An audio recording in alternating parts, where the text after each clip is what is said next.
என்னம்மா இதெல்லாம்? டேய், இப்ப போயிட்டு வந்ததுல என்னடா குத்தத்தை அட கண்டுபிடிச்சீங்க? போங்கம்மா.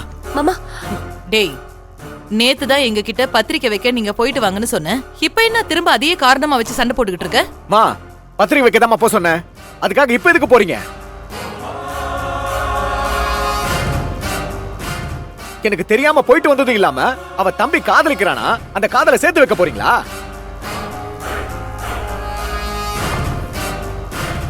அதுக்கு உங்க எல்லாரையும் கூட்டு போய் இவ தம்பிக்காக பொண்ணு கேட்பாளாம். ஏண்டி, உன் தம்பி எவளையாவது காதலிப்பான், அந்த பொண்ணையும் உன் தம்பியும் சேர்த்து வைக்கிறதுக்காக இவங்க குடும்பத்தோட வந்து அவமானம் பண்ணுமா? என்னடி நினைச்சுக்கிட்டு இருக்க நீ? எங்களை பார்த்தா எப்படி தெரியுது உனக்கு? அவனுக்காக இவங்க ஏண்டி வந்து நிக்கணும்? அதான் உங்க அம்மா நொண்ணி எல்லாம் இருக்காங்கல்ல, அவங்கள பாத்துக்க சொல்ல வேண்டியதானே? ஏண்டி, உன் தம்பியோட காதலை சேர்த்து வைக்கிற அளவுக்கு வந்துட்டல நீ. உன் குடும்பத்தோட லிமிட்டா இருக்க சொன்னல, அதை மீறி ஒட்டி உறவாடுற.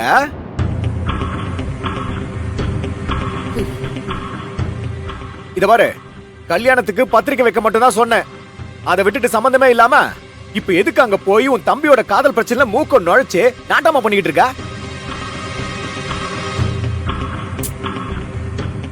ஏய், என் தங்கச்சி கல்யாண வேலை மட்டும் பாரு, தேவையில்லாதெல்லாம் பண்ணிக்கிட்டு இருந்தா. அது எப்படிங்க உங்களால மட்டும் இப்படி எல்லாம் பேச முடியுது? ஆனந்தியோட கல்யாணத்தை என் கூட பிறந்த தங்கச்சியோட கல்யாணம் மாதிரி நினைச்சுதான் நான் பண்ணிட்டு இருக்கேங்க.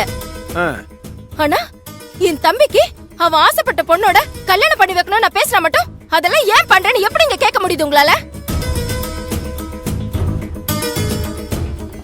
நான் ஆனந்திய பத்தி யோசிக்கிற மாதிரி உங்களால ஏங்க என் தம்பிய பத்தி யோசிக்கவே முடிய மாட்டேங்குது? அவன் அப்படி என்னங்க உங்களுக்கு பண்ணிட்டான்? ஏண்டே, என் தங்கச்சி உன் தம்பி ஒண்ணா? என் தங்கச்சி உன்கிட்ட கூட பிறந்த பொறப்பா நடந்துகிட்டால, அதனால இந்த கல்யாணத்தை நீ இழுத்து போட்டு பண்ற. அங்க உன் அண்ணன் உன் தம்பி எல்லாம் என்ன எப்படி எல்லாம் அவமானப்படுத்தினானுங்க. நான் அவனுக்கு பொண்ணை பார்த்து கல்யாணம் பண்ணி வைக்கவா? எப்படி கொஞ்சம் கூட மனசாட்சி இல்லாம பேசுற? இத பாரு, இதோட எல்லாத்தையும் நிறுத்திக்க.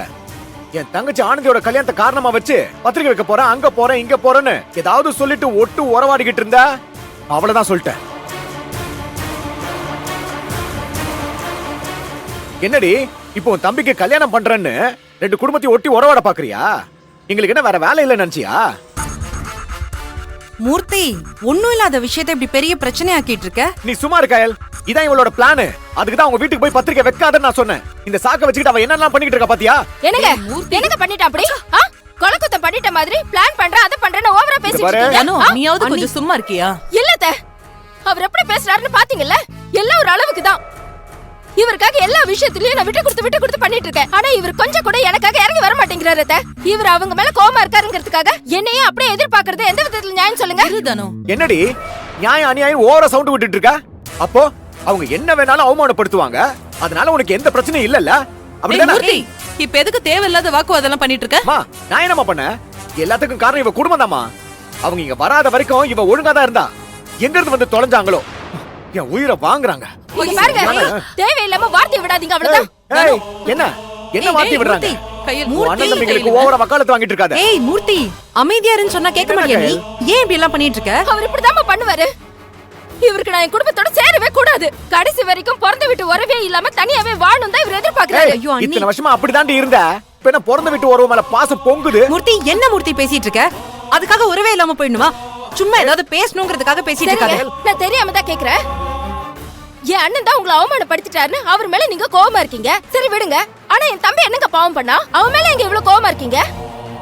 அவன் இன்னை வரைக்கும் உங்க மேல மரியாதை வச்சிருக்கானா இல்லையா? ஏய், அவன் மரியாதைலாம் எனக்கு ஒண்ணும் தேவையில்லடி. இத பாரு, பத்திரிக்கை வைக்கிறேன் கல்யாணத்துக்கு கூப்பிடுற சாக்குல அவங்க கிட்ட போய் உறவு கொண்டாடன்னு வையேன், அப்புறம் நடக்கிறதே வேற. இத பாருங்க, என் குடும்பத்தை நீங்க மட்டம் தட்டி பேசிட்டு இருக்கீங்க. இதுக்கு மேல என்னால பொறுத்துக்க முடியாது. என்னடி பண்ணுவா?